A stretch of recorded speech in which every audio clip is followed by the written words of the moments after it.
गेरुआ रंग के कपड़ा पहिर के देवघर जाना तू जई है। गेरुआ रंग के कपड़ा पहिर के देवघर जाना तू जई है।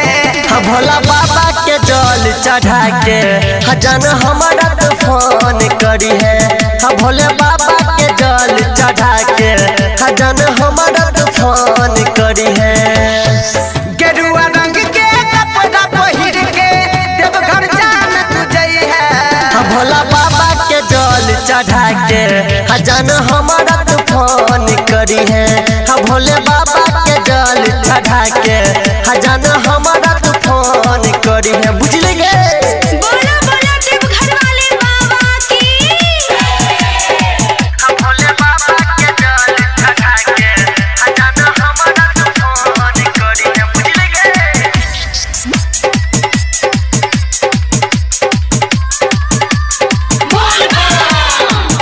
देवघर जाइके जहाँ हाल मरी ले लबाजी। बाबा भोला पे जल चढ़ेला सबसे अगाड़ी। देवघर जाके जान मर ले लबाजी। बाबा भोला पे जल चढ़ैला सबसे आगाड़ी। याद रखी है हमर बतिया नहीं तू जन बिसरी है। याद रखी है हमर बतिया नहीं तू जन बिसरी है। बाबा बैजू के जल चढ़ा के हजन हमारा तो फोन करी है। बाबा बैजू के जल चढ़ा के हजन हमारा तो फोन करी है। बुझली गे बोला बोला देवघर वाले बाबा की।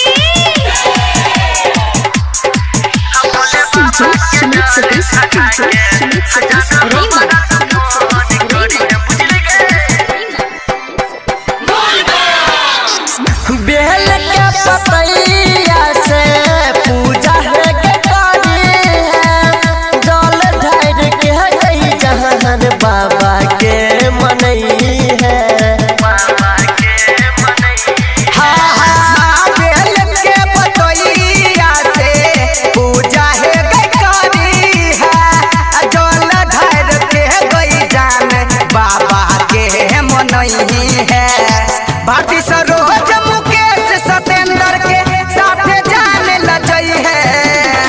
भारती सरोज मुकेश सतेंद्र के साथे जाने लजई है। महाकाल के जल चढ़ा के हजन हमारा तो फोन करी है। महाकाल के जल चढ़ा के हजन हमारा तो फोन करी है। गेरुआ रंग के कपड़ा पहिर के देवघर जाना तू जई है। भोला बाबा के जल चढ़ा के हजन हमारा तो फोन करी है। भोले बाबा के जल चढ़ा के हजन